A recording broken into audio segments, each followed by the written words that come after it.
Hər şeyi altdan alan, bütün səhvlərini görməzdən gələn bir tərəzi bürcünün davranışları səni aldatmasın. Onların sərt tərəfi də var. Səbir çizgisi deyilən bir şey var onlarda.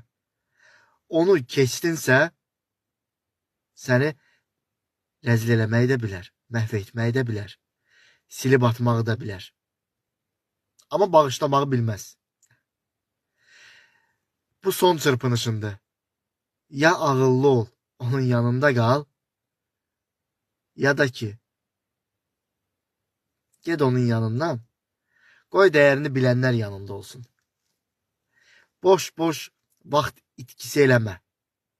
Onun heç bir şeyə boşuna vaxt itirəcək, yəni yoxdur da belə şey. O həyatını dəyərli bilən insanlar üçün fəda etmək istəyir. Dəyərsizə yox. Bunu siz görməyəcəksiniz. Sevinməyin. Bir tərəzi nə bağışlayar, nə də ki unudar və ən əsası nə də ki unutdurar. Qisasını da ən gözəl şəkildə alar.